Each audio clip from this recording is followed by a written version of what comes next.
Bonjour à tous les amis, aujourd'hui on se retrouve pour une toute nouvelle vidéo sur ma chaîne YouTube. Une nouvelle vidéo, on est parti évidemment pour parler, comme depuis le début de cette trêve internationale, de la sélection algérienne de football.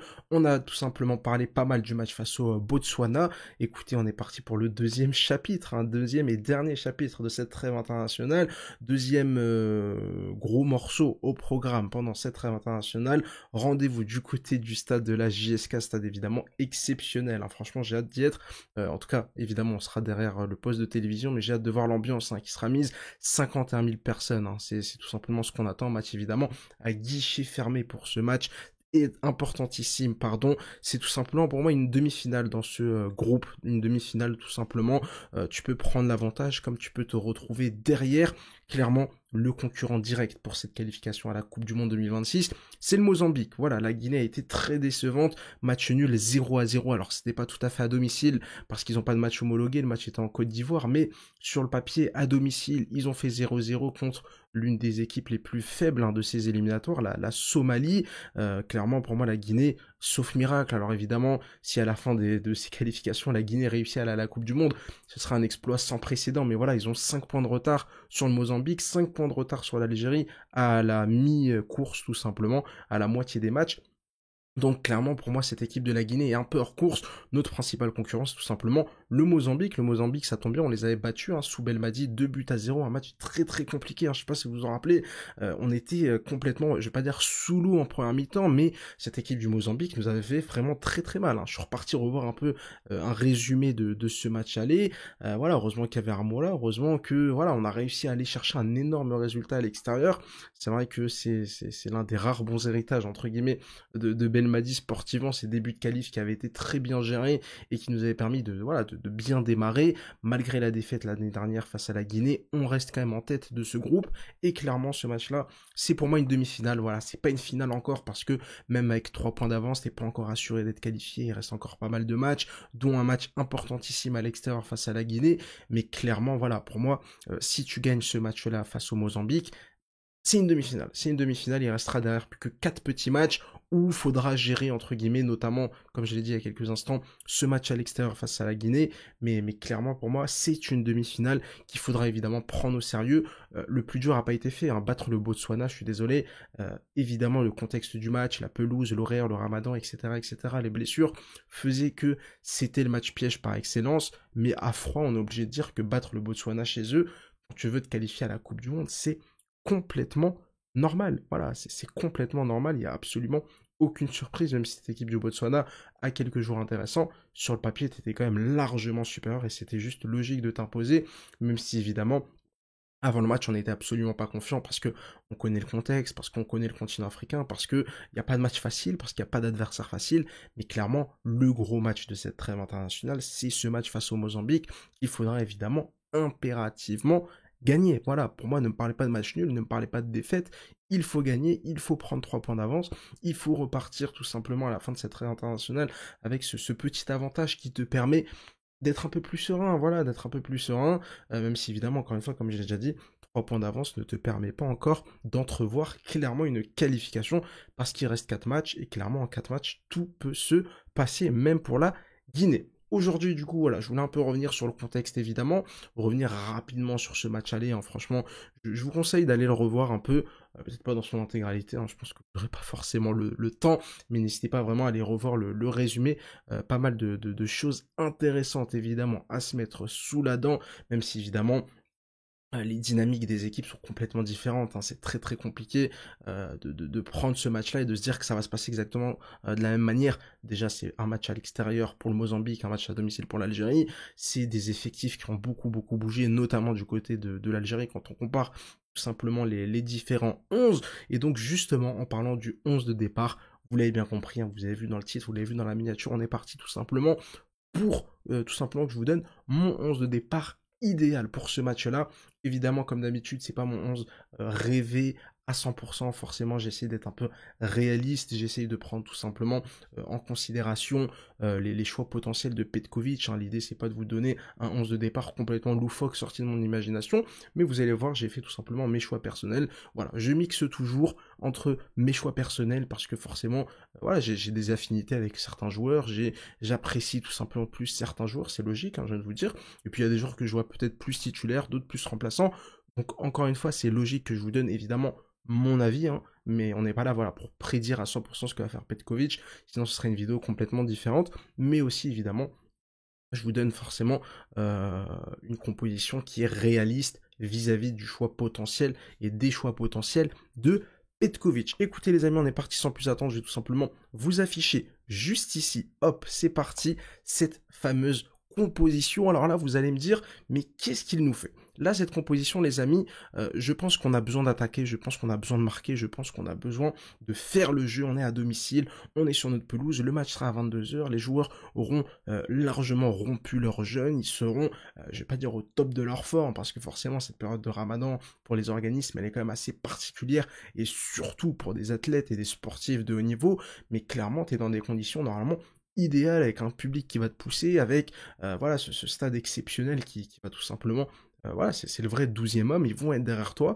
Je suis parti du coup avec une composition que je vous ai affichée sous la forme offensive. Évidemment, défensivement, tu vas pas défendre comme ça, mais offensivement, je vous ai tout simplement donné, entre guillemets, mon animation offensive idéale, avec d'abord, évidemment, Guendouzi. On commence, hein, tout simplement avec Alexis Guendouzi, le gardien de but, qui, alors c'est vrai que c'est marrant, mais la perception générale sur le gardien de Persépolis en Iran, elle est quand même assez étonnante. Il y a des gens qui le trouvent catastrophique, il y a des gens qui le trouvent super rassurant. Moi, personnellement, je fais partie des gens qui le trouvent assez rassurant. Franchement, globalement, alors le body language, je sais pas comment vous expliquer ça, mais voilà, pour moi, il n'a pas fait de gaffe particulière pour l'instant. Alors c'est vrai que le poste de gardien de but, c'est très ingrat, hein, puisque tu peux faire 4-5 parades dans un match, et que tu trouves une seule fois, et évidemment, tout le monde va retenir la seule fois où tu as tout simplement planté, entre guillemets, ton équipe. Mais voilà, avec ce qu'on a de toute façon dans la liste, euh, ça me paraît quand même assez logique de le reconduire, surtout qu'il a été quand même plutôt performant face au Botswana, hein. Sur le but, il peut pas faire grand-chose, et donc forcément, sa place, elle est quand même assez logique. Mes trois défenseurs centraux avec Aïssa Mandi qui jouera du coup arrière droit sur phase défensive, tout simplement parce que même si Youssef Attal s'est entraîné, même si Youssef Attal pourrait jouer face au Mozambique, j'ai tout simplement décidé de le mettre de côté. Pour moi, c'est quand même assez incompréhensible qu'un joueur qui n'a pas fait un seul match complet cette saison puisse être convoqué, puisse être sélectionné. Quand tu es une sélection comme le Mozambique, c'est normal de convoquer tes meilleurs joueurs même s'ils jouent pas en club. Désolé, mais l'Algérie, on a quand même un vivier. L'Algérie, on a quand même des joueurs qui sont capables, selon moi, de performer, d'être bons tout simplement à ce poste-là. Donc pour moi, clairement, je mets de côté Youssef Attal, même si c'est un joueur qui footballistiquement, voilà, je l'apprécie. Je pense que tout le monde apprécie Youssef Attal. On aime tous ses chevauchées offensives, on aime tous ses qualités. Mais à un moment donné, tu ne peux pas jouer au football, c'est tout, c'est ton corps t'en empêche. Donc pour moi, Youssef Attal doit rester sur le côté. Donc je pars avec Mandi, Ben Sebaini évidemment, et Ahmed Touba. Alors c'est vrai que j'ai pas mal hésité, je me suis dit est-ce qu'il faudrait pas mettre plutôt Touba à droite pour avoir un joueur un peu plus vif, un peu plus rapide, tout simplement capable de défendre. Aïssa Mandi dans l'axe, qui serait un peu la tour de contrôle. On sait qu'il a une excellente qualité technique, hein, c'est pour ça qu'il a fait plusieurs saisons en Espagne. C'est pour ça que Villarreal, hein, qui avait fait une demi-finale de Ligue des Champions, alors je crois que non, je crois qu'il il était déjà à Villarreal quand ils font la demi-finale de Ligue des Champions contre le Bayern. Enfin bref, ce sera vérifié, mais quoi qu'il arrive, c'est pour ça que Villarreal était parti le chercher du côté du Betis à la fin de son contrat. Il n'a pas fait plusieurs années au Betis et à Villarreal pour rien. Le gars, il a quand même de très nombreux matchs en Espagne.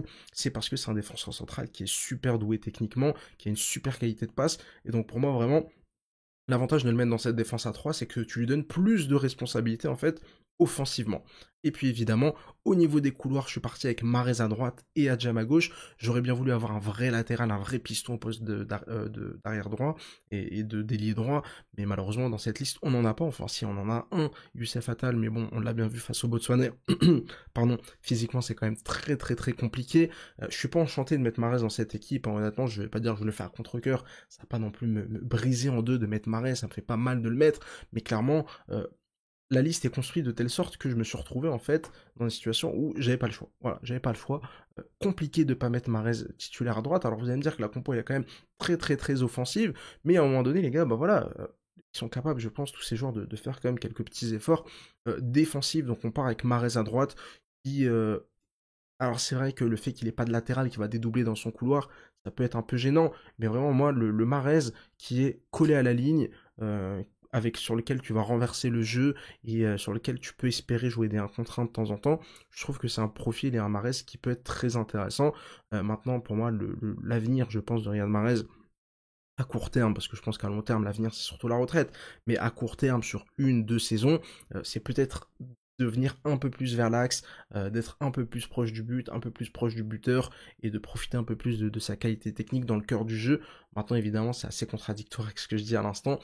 Je pense que face au Mozambique, sa meilleure place, ce serait plutôt coller à la ligne, voilà, attendre le renversement de jeu, attendre le 1 contre 1 potentiel, et attendre tout simplement que la différence soit faite par Mahrez à droite. Adjam titularisé à gauche, tout simplement parce qu'Ait Nouri, je vais pas dire que j'en peux plus, là aussi je trouve que les gens sont très durs avec Ait Nouri, je lis des choses qui sont quand même assez étonnantes, voilà.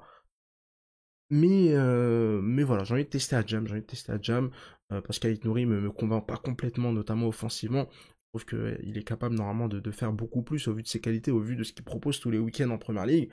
Voilà, Wolverhampton, je me tape les matchs de Wolverhampton juste pour Ait Nouri. Enfin, voilà, d'ailleurs Ait Nouri, pourquoi pas le voir en défense centrale, hein, ça c'est aussi une possibilité, il l'a fait quelques fois cette saison du côté de l'Angleterre, mais voilà, je pars tout simplement avec Adjam au poste d'arrière gauche, et pour moi vraiment ça peut être pour lui une opportunité de prendre une place de titulaire à ce poste de piston gauche. Au milieu de terrain, Boudaoui, Rendoussi, je mets Zorgan sur le banc un peu à contre-cœur, parce que j'ai voulu proposer tout simplement une équipe plus offensive. Là, un Boudaoui qui, forcément, dans cette composition d'équipe, ne pourra pas se projeter autant, ne pourra pas aller faire des passes décisives dans la surface de réparation. Là, clairement, Boudaoui, Rendossi, il faut que ça reste un peu plus bas. Clairement, pour moi, Benzia peut pas être titulaire. Alors, je sais pas si Benzia sera titulaire encore au milieu de terrain, je sais pas si on va voir Benzia titulaire en 6, mais je trouverais ça quand même assez ridicule. Rendossi, c'est un super joueur, alors lui aussi, c'est un joueur qui joue très haut, notamment du côté de l'Égypte. C'est un joueur qui est très très performant et très décisif offensivement. Est-ce que ce rôle dans ce double pivot avec Boudaoui pourrait lui plaire et pourrait nous permettre d'avoir un équilibre relativement correct défensivement?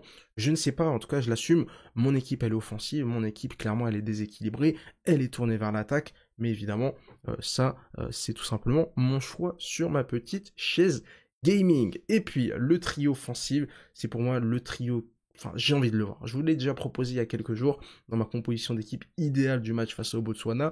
C'est vraiment ce trio-là que j'ai envie de voir, avec évidemment Belaïli, Gouiri, alors c'est vrai que Gouiri, sa zone d'action, sa zone d'activité favorite, hein, ce serait plus au poste d'ailier gauche, mais je pense que voilà, Belaïli et Gouiri sont suffisamment intelligents pour permuter, encore une fois, c'est pas l'histoire, c'est pas de dire que Gouiri doit jouer que à droite et Belaïli que à gauche, évidemment voilà, tu peux permuter, tu peux un coup à droite, un coup à gauche, un coup dans l'axe, je pense qu'ils ont largement l'intelligence pour pouvoir permuter, et puis surtout, Amoura doit jouer à ce poste de numéro 9, doit jouer à ce poste d'avant-centre, doit jouer à ce point de fixation. Alors c'est vrai que physiquement il est pas très grand, mais les gars, il a une détente sèche de malade, il est capable d'aller se battre au duel aérien, je l'ai déjà dit plein de fois, mais c'est quand même assez impressionnant. Et puis évidemment ses appels, c'est des appels de numéro 9, c'est des appels d'attaquant, il a une vitesse absolument extraordinaire, donc forcément dans une équipe où parfois tu peux avoir des joueurs qui tricotent un peu trop, des joueurs qui tiennent trop le ballon, des joueurs qui sont pas capables d'aller jouer trop rapidement vers l'avant, avoir un Amoura qui vient, qui déclenche un appel et qui a une faculté d'aller en profondeur, bah, te permet tout simplement de créer du danger, tout simplement, de créer du danger. Donc vraiment, moi je trouve que cette équipe, elle est assez intéressante. Alors forcément, si je vous la propose, c'est que je la trouve intéressante. Je vais vous proposer une équipe catastrophique. Et justement, je viens tout simplement au dernier petit point de cette vidéo. N'hésitez pas à me donner tout simplement en commentaire votre 11 idéal pour ce match-là.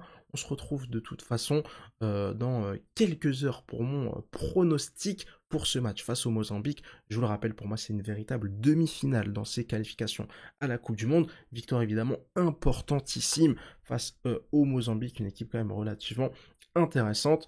Et puis voilà, ça nous permettra de tranquillement digérer. Je vous rappelle que les prochains matchs de qualification à la Coupe du Monde, c'est en septembre. Donc forcément, il va s'en passer. Hein, du temps 6 mois d'écart entre les deux fenêtres internationales.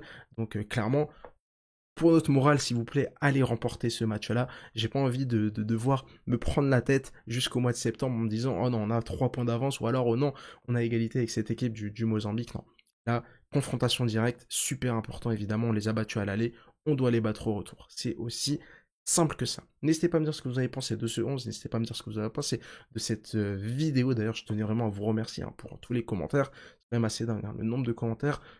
C'est vrai que je réponds pas beaucoup aux commentaires, mais je lis absolument tous les commentaires. Donc vraiment, merci à tous. Et puis voilà, continuez de commenter. Franchement, ça forcément, en termes de soutien, c'est extrêmement important. N'hésitez pas à mettre un like si cette vidéo vous a plu ou un dislike si elle ne vous plaît pas. Et puis j'ai tout simplement envie de vous dire à la prochaine. Et pour ça, n'oubliez pas l'abonnement. Allez, ciao ciao les amis.